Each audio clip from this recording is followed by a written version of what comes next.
First up, Haley Smith in what appears to be the white trash going crazy at Lake Havasu collection. Stop! You are not wearing that to Buckle and Shari's pool party. You look like you should be holding up round cards at a dogfight in Fresno. If Nicole was like the state of California, do you see yourself spending more time up in San Francisco or down in San Diego? I see myself in Fresno.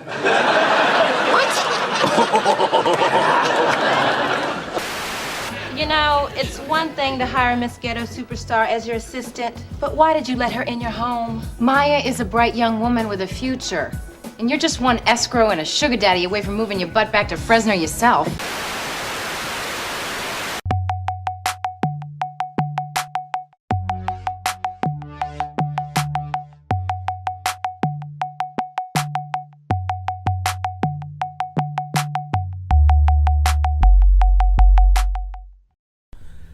Fresno is definitely a small but big city.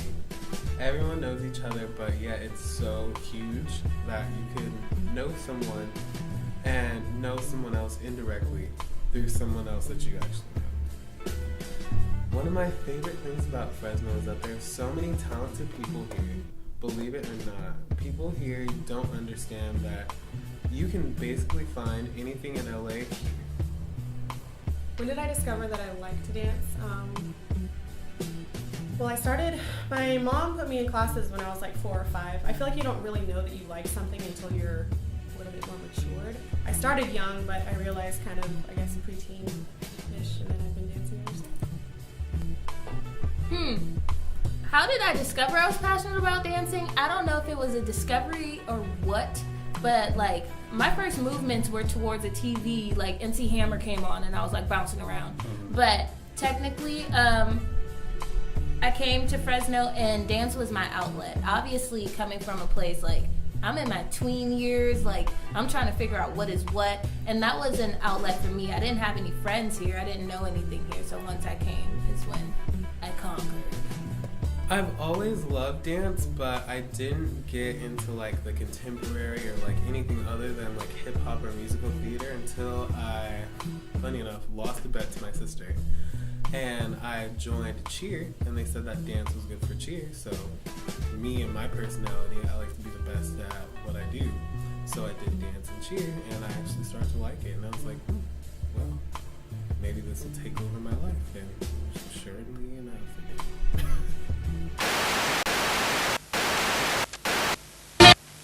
You turn the music up. It goes 1 by 1, even 2 by 2. Everybody in the floor, let me show you. Got me hoping you save me right now. Looking so crazy, you look. 800 Euro.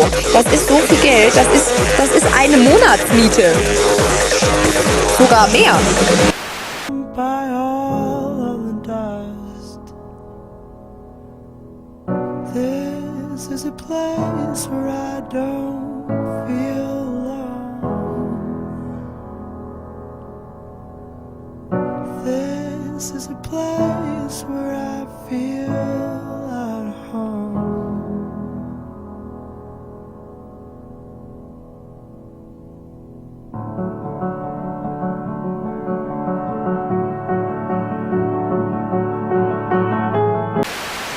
Revive started May of last year, so we've only been around for like a year and a few months.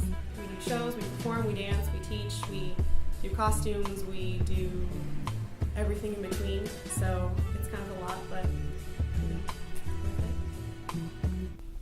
so Miz and I were doing kind of a lot of side projects with a DJ here in Fresno named Reckwell.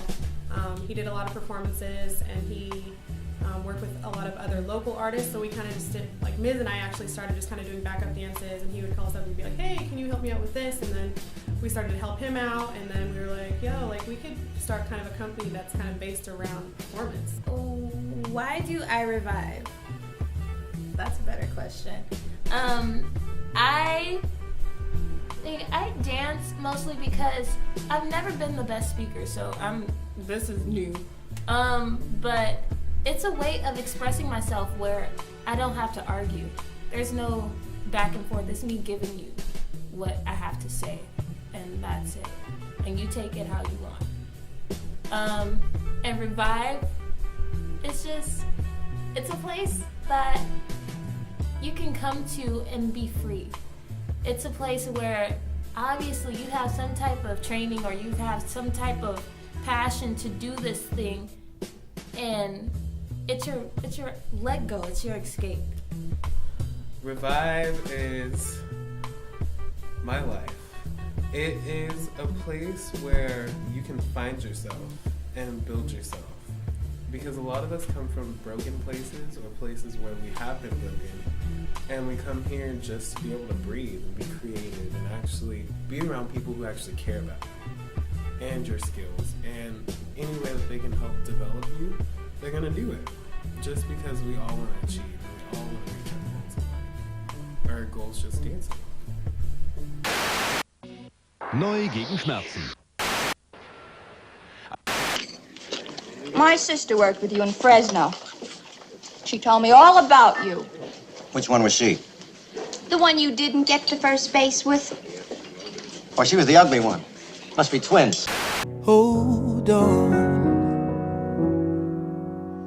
because you never know.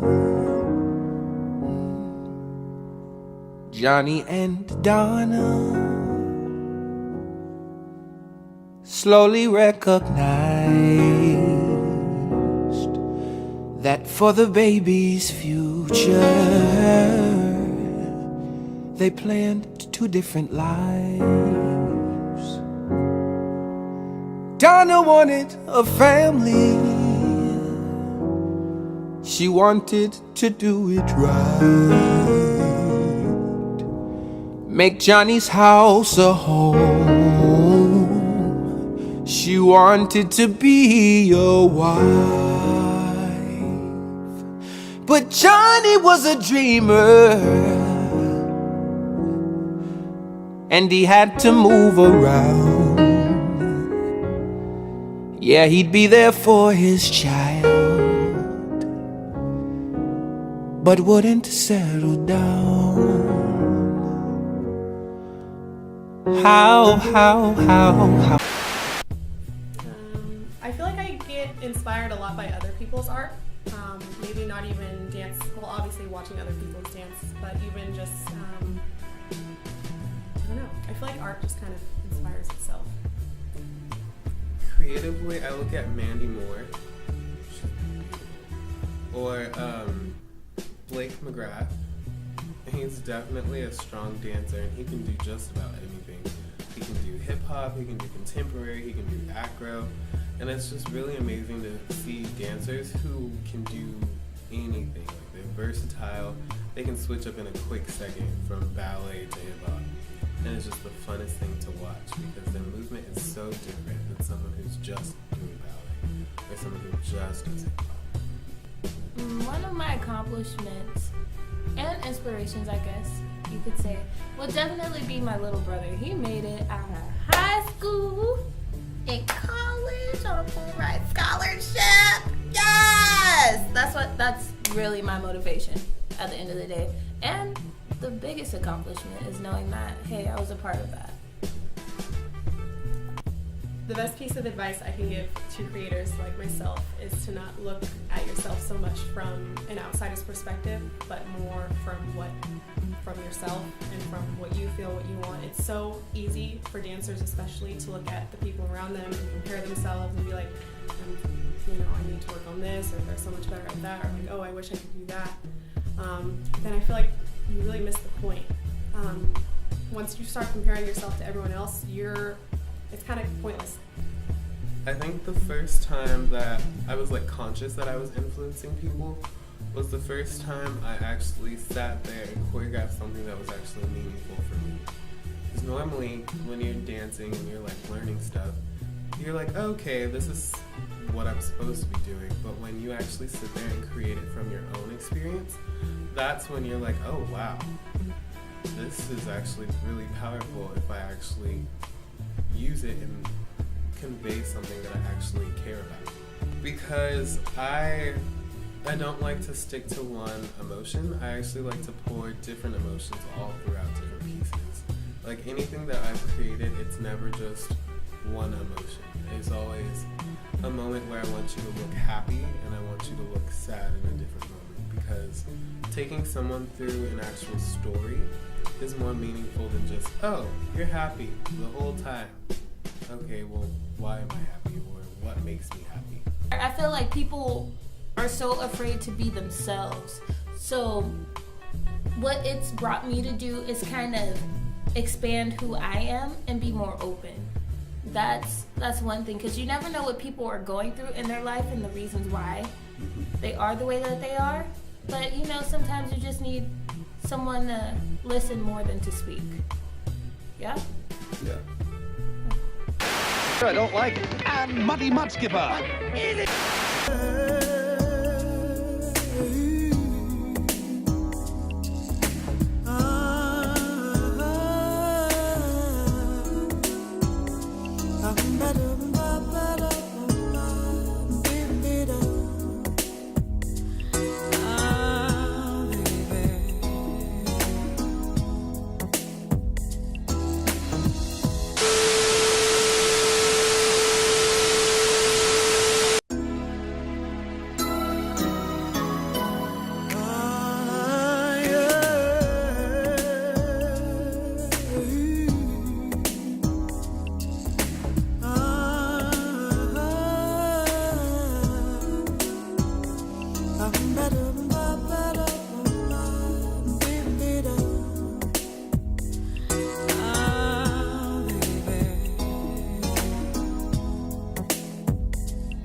Just the other night, we had a horrible fight. I admit that I was out of control, but I still love my man with my body and soul. When the road gets rough, you say things you should not say.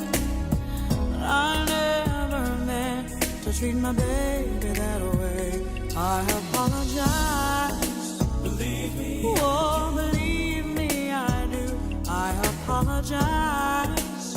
Honest and true. Because I know I was wrong. And so I sing you this song that I'm trying to get through and make it up to you.